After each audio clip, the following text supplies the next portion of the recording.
Hello friends, Koli food চ্যানেলে তোমাদের সকলকে স্বাগত জানাই। আমি শ্রাবণী। আজ বানাবো একেবারে খাসা বাঙালির নিরামিষ রান্না, পেঁপের সংমিশ্রণে অসাধারণ একটা ঘন্ট। ভাতের সঙ্গে খেতে দারুণ লাগে। দেখো, আমরা একটা মোটামুটি বড় সাইজের একটা পেঁপে ছাড়িয়ে কেটে নিয়েছি।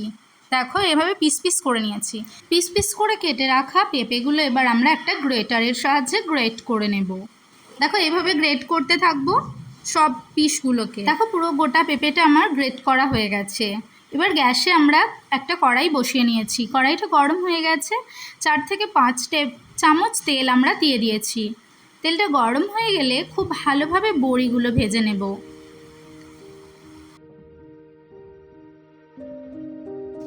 দেখো, বড়িগুলো খুব ভালোভাবে ভাজা হয়ে গেছে। এবার আমরা বড়িগুলো তুলে রাখবো।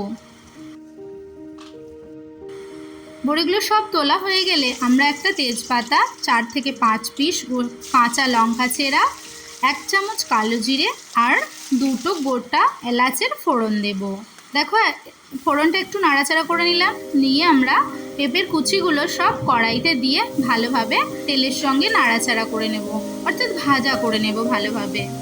দেখো, পেঁপেটা আমরা প্রায় 2-3 মিনিট মতো খুব ভালোভাবে নাড়াচাড়া করে ভেজে নেব।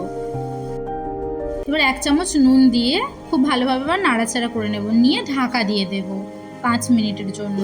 দেখো, 5 মিনিট পর আমরা ঢাকাটা খুলে দেখে বুঝতেই পারছো খুব ভালোভাবেই সেদ্ধ হয়ে গেছে।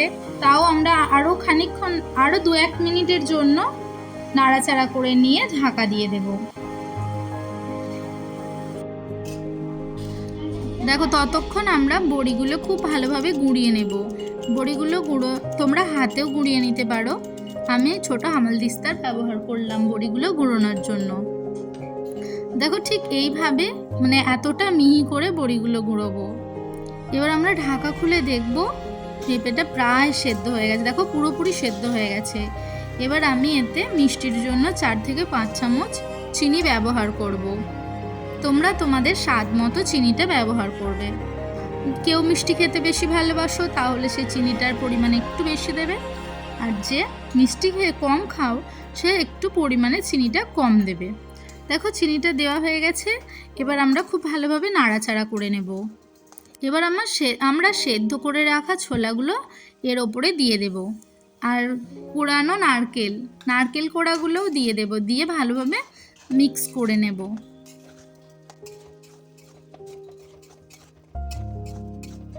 আমি এতে পরিমাণ মতো জল দেব। তোমরা চাইলে জল এতে অ্যাড করতেও পারো, নাও পারো। আমরা জলটা দিয়ে খানিকক্ষণ আবার নাড়াচাড়া করে নিলাম। এবার আমরা এতে 1 চামচ ঘি দেব। ঘি দিয়ে আবার নাড়াচাড়া করে নেব। তোমরা ভাবছো তাই তো যে বড়িটা কখন দেবে। এবার দেখো, আমরা কড়াই থেকে ঘিটা ভালো করে মিক্স করে নেওয়ার পর কড়াই থেকে পেঁপের ঘন্টটা নামাবো। আমরা বড়িটা ওর ওপরে ছড়িয়ে দেব, আর কুচি করে কেটে রাখা ধনেপাতাও সামান্য একটু ছড়িয়ে দেব। রান্নাটা যদি ভালো লেগে থাকে অবশ্যই লাইক, কমেন্ট, শেয়ার করার অনুরোধ রইল। সাবস্ক্রাইব করতেও ভুলো না চ্যানেলটাকে। দেখা হচ্ছে নেক্সট ভিডিওয়ে।